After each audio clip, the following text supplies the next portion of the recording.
perginya Ahmad bin Isa An-Nakib, hijrahnya Ahmad bin Isa An-Nakib ke satu kawasan, ke wilayah yang disebut ini. Wa kharaja minha huwa wa waladuhu Abdullah ilal masyriq, ke arah timur. Jadi bukan ke arah selatan. Tapi di sini menggunakan istilah apa? Al-muhajir. Menggunakan istilah al-muhajir. Nah, ini coba lihat di sini. Ada istilah apa? Al-muhajir. Ini abad ke-13. Selain itu ada juga disebut nasab. Nasab itu saya keturunan siapa, bapak saya keturunan siapa, terus nyambung ke atas. Itu semua ada dalam tradisi Semitik, khususnya Yahudi dan Islam. Ya, itu penting karena kalau tidak kita paham mengenai sanad dan nasab, itu sebetulnya kita kurang begitu tahu bagaimana tradisi Timur Tengah itu atau tradisi Semitik itu. Atau gini kali, ada pendapat juga bahwa seseorang kalau mau berguru ya, ini dalam tradisi Islam, itu pasti dilihat ini, oh ini yainya nyambung apa sanadnya ya, nyambung ke Rasulullah atau tidak.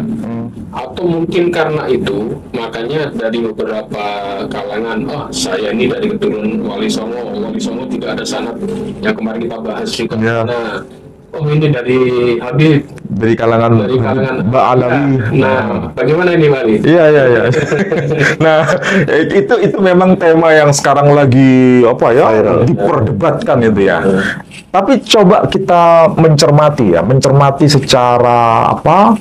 Secara menyeluruh berkaitan dengan dokumen-dokumen. Kebetulan saya mencoba untuk mencari strategi bagaimana kita meneliti yang kaitannya dengan nasab ini, tetapi kita menggabungkan dari dua tradisi, baik itu Islam maupun Yahudi, untuk melacak sesuatu yang kaitannya ada dokumennya atau tidak.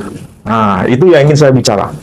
Nah, yang lagi kisruh itu, yang sekarang lagi diperdebatkan dan viral itu kan berkaitan dengan melacak nama tokoh, ya. Dan ini sebetulnya bukan hanya bicara mengenai tradisi di kalangan Ba'alawi saja. Ini nanti nyambungnya itu, sasaran tembaknya kepada Nabi Muhammad SAW. Dan itu kita membacanya bukan hanya persoalan mikro, ini persoalan makro.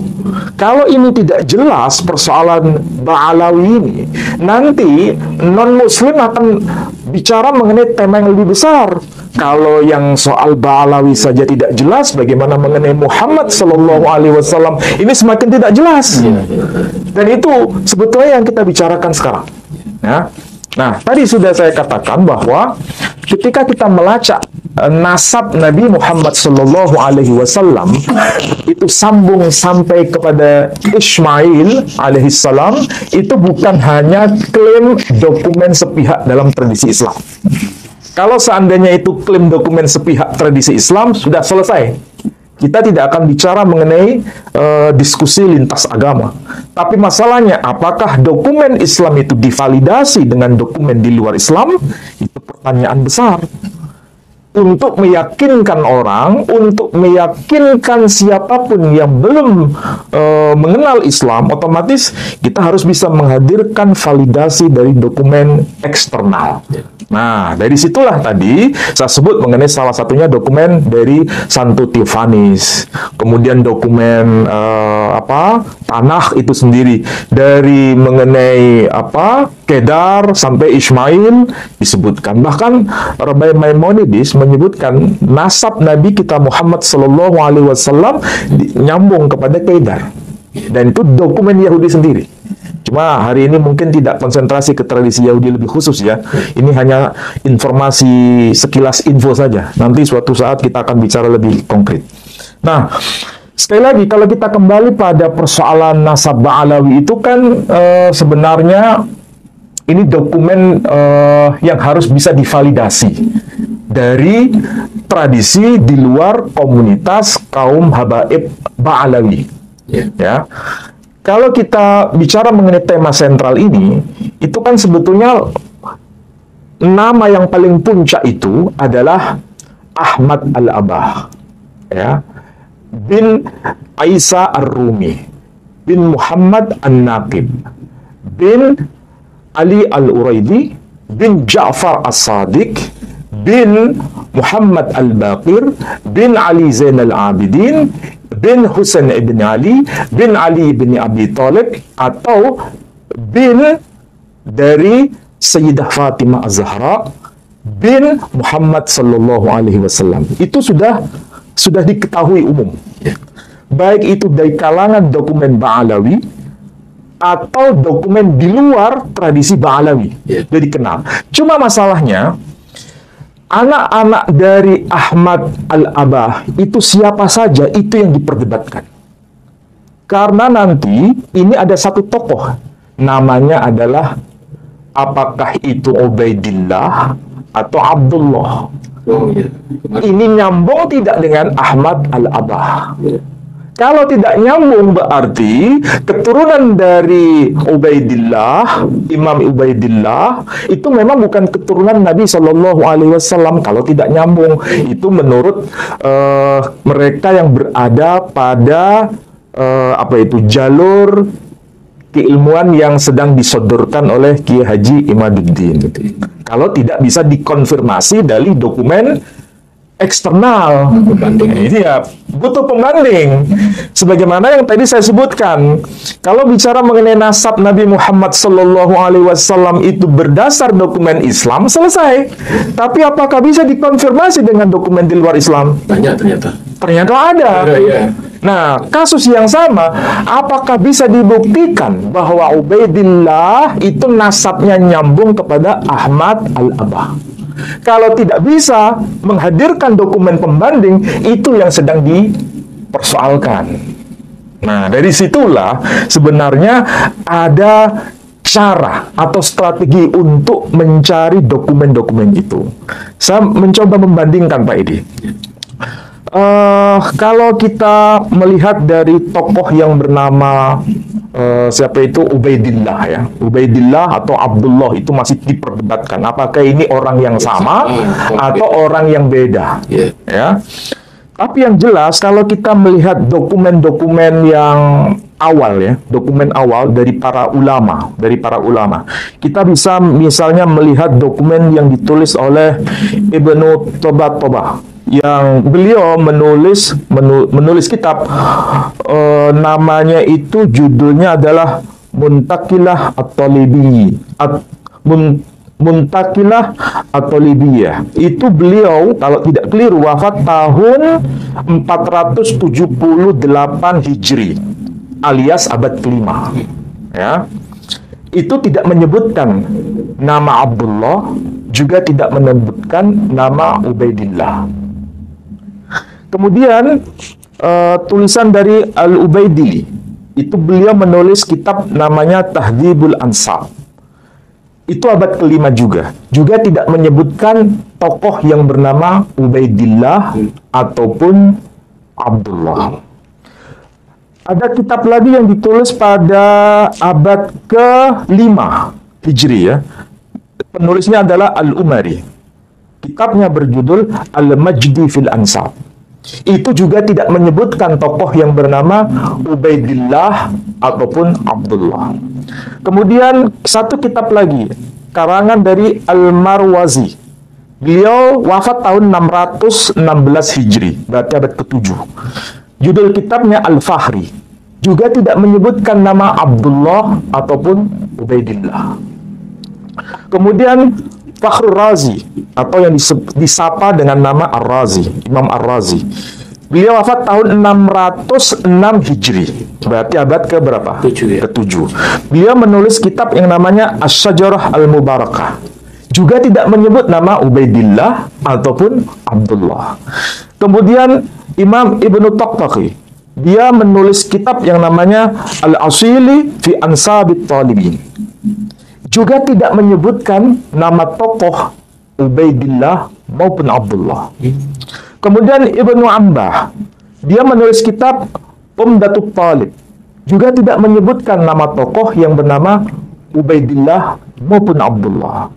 Kemudian kitab yang ditulis pada abad ke-10 Hijri, yakni kitabnya yang berjudul Bahrul Ansab, tulisan dari Amiduddin An-Najafi, juga tidak menulis tokoh yang bernama Ubaidillah maupun Abdullah. Inilah yang dipertanyakan dalam konteks kajian manuskrip sebetulnya. Kalau seandainya ada penyebutan tokoh yang bernama Ubaidillah maupun Abdullah dalam salah satu kitab yang hadir di masa awal, ini kan abad ke-5, ke-6, ke-7, ke-8, ke-9, ke-10, kalau seandainya ada, itu selesai kasusnya. Tapi karena tidak ditemukan, itulah yang kemudian menjadi viral. Ini sebetulnya siapa orang yang bernama Ubaidillah atau Abdullah ini? Apakah memang itu anak kandung dari Ahmad Al-Abah atau bukan? Ini sudah dibahas oleh para netizen yang menyaksikan itu di antara dua kubu yang saling berseberangan ini. Ini memang ada hubungan nasab dengan Ahmad Al-Abah atau tidak? Tapi saya mencoba untuk mencari kesepadanan dengan kasus yang ada di tradisi Yahudi.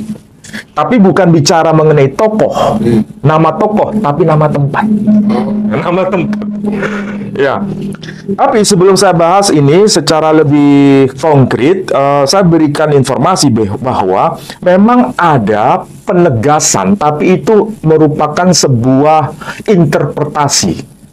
Jadi bukan sebuah fakta teks, tapi sebuah interpretasi yang ditulis oleh Al-Habib Ali bin Abu Bakar As-Sakran ketika dia menuliskan nama bahwa yang dimaksud Abdullah itu adalah Ubaidillah.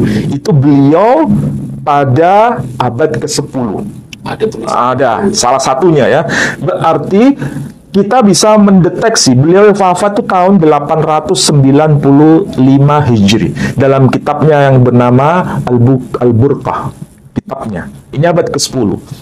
Jadi minimal munculnya nama Abdullah atau Ubaidillah itu pada abad ke-10 ini. Lalu abad ke-9, abad ke-8, abad ke-7, abad ke-6, abad ke-5, mana datanya? Tidak ada.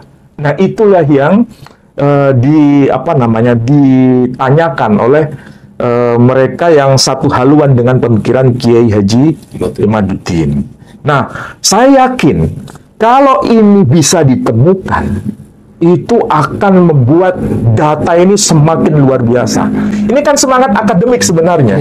Tidak perlu untuk saling mencerca, saling menghina, tidak perlu. Ini karena kajian manuskrip. Perlu dihadirkan data itu. Masing-masing membawa data ya. Iya. Komparasikan gitu. Hal seperti ini penting. Karena apa? Ini kasusnya mirip seperti klaim umat Islam sendiri. Dengan kasus apa? Sumur Zam-Zam. Nah, kalau kita bicara mengenai Al-Quranul Karim ya, Al-Quranul Karim, itu ada satu ayat yang berbunyi dalam surah Al-Baqarah. Surah Al-Baqarah. Dalam surah Al-Baqarah itu, ayatnya adalah ayat yang ke-158. Itu ayat bagian awal dikatakan, Inna Safa wal Marwata min sya'airillah. Sesungguhnya Bukit Safa dan Bukit Marwah itu bagian dari syiar-syiarnya Allah. Ya, ini informasi Al-Quran yang sangat global, tidak detail. Tidak ada penyebutan di dalam Al-Quran. Ada nggak sumur Zam-Zam di dalam Al-Quran? Tidak ada. Tidak ada. Persoalannya bagaimana ada hubungan antara Bukit Safa dan Bukit Marwah dengan sumur Zam-Zam? Mana dokumennya? Dokumen apa? Kita bisa menghadirkan dokumen Islam, salah satunya adalah Sahih Bukhari. Sahih Bukhari disebutkan mengenai sumur Zam-Zam, dan itu ada koneksitas mengenai Bukit Safa dan Bukit Marwah. Ya, tapi lagi-lagi ketika kita bicara Al-Quran dan bicara mengenai hadis, itu kan dokumen sepihak, dokumen Islam. Ada nggak dokumen di luar tradisi Islam?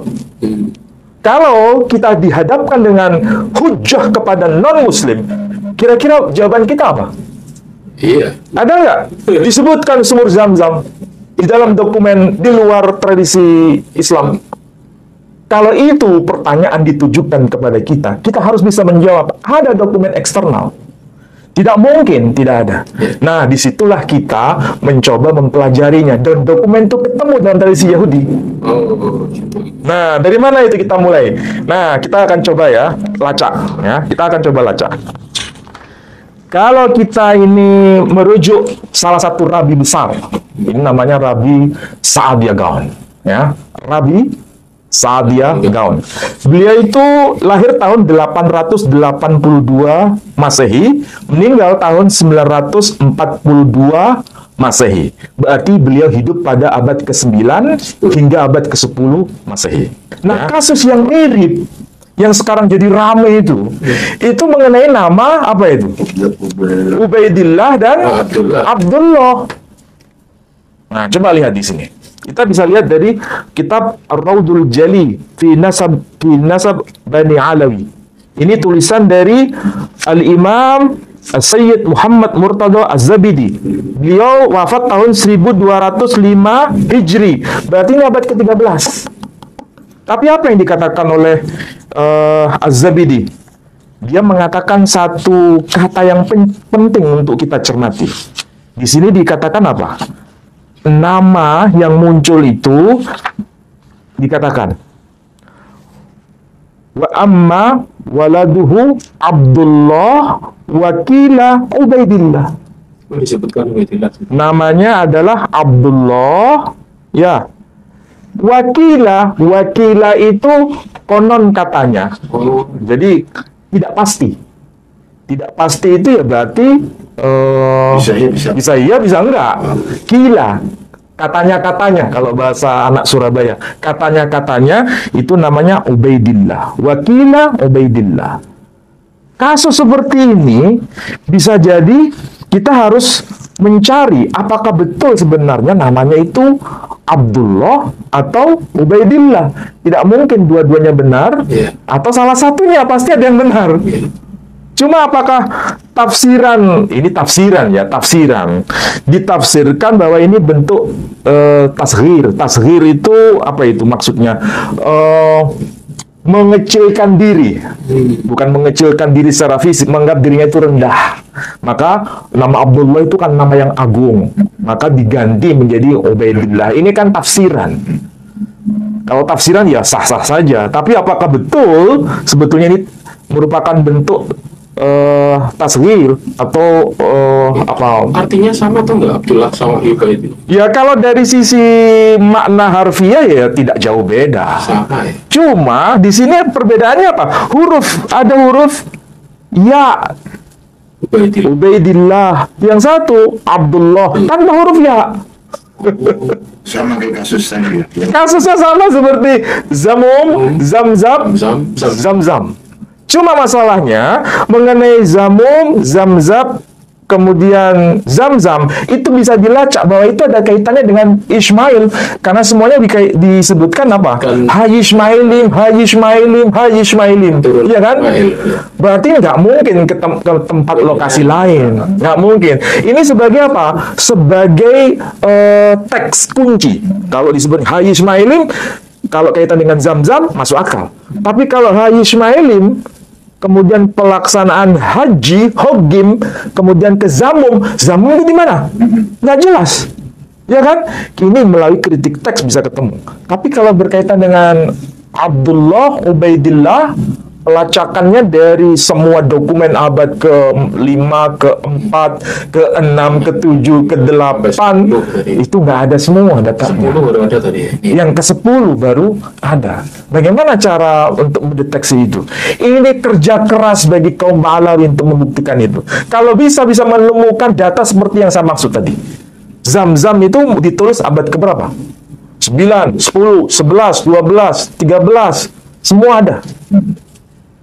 Bahkan nyambung kepada generasi sebelumnya, yakni generasi dari tradisi Tanaim. Di mana itu? Dead Sea Scroll hanya menyebutkan Hai Ismailin sebagai penanda. Nah, yang lebih konkret lagi di dalam semua dokumen yang saya sebut tadi ya, mulai dari Bahrul Ansab, kemudian kitab-kitab yang lain yang saya sebut, itu memang nggak ada disebut Ahmad Al-Muhajir. Ini kata kunci sebetulnya. Kenapa nggak disebut Ahmad Al-Muhajir, tapi disebut Ahmad Al-Abah? Al-Abah. Kalau disebut Ahmad Al-Abah, semua dokumen itu menjelaskan, ini kata kunci Al-Abah itu. Sama dengan Haji Ismailin, itu kata kunci. Semuanya itu merujuk pada gelar satu tokoh dari Ahmad Al-Abah yang menunjukkan bahwa dia itu berpindah-pindah menuju ke arah timur. Nggak ada penyebutan Al-Muhajir di situ. Nggak ada. Satu pun nggak ada dokumen. Penyebutan Al-Muhajir, Ahmad Al-Muhajir, itu baru nampak, baru muncul dalam dokumen yang paling awal itu adalah dari tulisan Habib Ali Asy-Syaqra. Itu abad keberapa? Abad ke-9 Hijri. Bahkan di sini disebutkan Ahmad Al-Muhajir. Abad keberapa ini? Abad ke-12. Abad ke-5 ada nggak istilah Al-Muhajir? Tidak ada. Abad ke-6 ada nggak istilah Al-Muhajir? Tidak ada. Karena istilah Al-Muhajir itu identik dengan Hadramaut. Tapi kalau Al-Abah tidak identik dengan Hadramaut. Karena ini kaitannya ke arah timur. Dan teksnya jelas. Teksnya itu jelas. Berkaitan dengan teks ini ya. Tadi saya bacakan. Misalnya dikatakan. Nah ini. Qala Syekh Asy-Syaraf Al-Ubaidili. Hajara Asy-Syarif Ahmad ibn Isa An-Nakib min Al-Madinah ila Al-Basrah. Ya, jadi ini berkaitan dengan keterangan atau penjelasan dari Al-Ubaidili mengenai siapa itu perginya Ahmad bin Isa An-Nakib, hijrahnya Ahmad bin Isa An-Nakib ke satu kawasan, ke wilayah yang disebut ini, wa kharaja minha huwa wa waladuhu Abdullah ilal masyriq, ke arah timur. Jadi bukan ke arah selatan. Tapi di sini menggunakan istilah apa? Al-Muhajir. Menggunakan istilah Al-Muhajir. Nah, ini coba lihat di sini. Ada istilah apa? Al-Muhajir. Ini abad ke-13 Hijri. Sementara abad-abad yang lebih awal nggak ada istilah Al-Muhajir. Inilah yang menjadi perdebatan sebetulnya. Jadi sejak kapan itu istilah Al-Muhajir mulai digunakan? Karena ini ada kaitan pindahnya ke Hadramaut. Tapi apakah betul Al-Ubaidili mencatat bahwa ini tokoh memang pindah ke Hadramaut? Atau memang disalin oleh orang belakangan mengatasnamakan tokoh-tokoh yang lebih awal? Nah, itu perdebatan itu sebenarnya. Menarik ini ya. Memang bagian dari kajian filologi sebetulnya. Ya. Meneliti manuskrip. Kalaupun perdebatan itu belum rampung, minimal harus bisa dicari sejak kapan istilah Al-Muhajir itu muncul dalam sebuah teks. Apakah ada pada abad ke-5? Apakah ada pada abad ke-6, ke-7, ke-8? Berapa abad ini? 4 abad. Abad ke-9 itu baru eksis istilah Al-Muhajir dipakai. Berarti selama sekian ratus tahun itu nihil, zero, kosong. Itu harus dibuktikan untuk menjustifikasi bahwa memang Ubaidillah atau Abdullah itu anak dari Ahmad Al-Abah yang kemudian disapa dengan Ahmad Al-Muhajir. Kalau tidak, maka data yang menghubungkan nasabnya kepada Ahmad Al-Abah itu runtuh pada akhirnya. Makanya dicari. Tidak hanya merujuk pada dokumen internal sepihak. Harus ada dokumen eksternal, dokumen pembanding. Kalau tidak, itu pasti akan menjadi masalah. Ini saya tidak bermaksud untuk mendukung salah satu pihak, tidak. Justru ini penting dalam rangka apa? Kalau ini data bisa ditemukan, itu sangat luar biasa. Karena ini nasab, tradisi Semit, itu sambung-menyambung. Cuma masalahnya ini data belum ditemukan. Bagaimana caranya ditemukan? Harus bekerja keras. Bukan soal benci atau tidak benci. Ini harus menjadi tradisi. Itu luar biasa Indonesia kalau seperti ini. Itu mencari data sampai bersusah payah. Itu sangat luar biasa. Ya, sebetulnya gini Pak Ali, mungkin Mas Valen bisa nambahkan nih. Apa sih pentingnya untuk mempelajari seseorang ini nyambung nasabnya ke sana, atau seorang guru atau seorang rabi bisa nyambung ke nasabnya itu, apa sih pentingnya gitu? Mungkin dalam segi keilmuan atau apa ya, silakan. Ya, jadi ada pentingnya dan sangat penting itu keabsahan gitu. Jadi narasi dari yang era masa lampau, contoh kayak dari Mose turun ke bawah Yosua, itu harus jelas Pak Edi. Kalau nggak jelas itu bisa jadi polemik. Ya, akan menjadi Polemik malapetaka.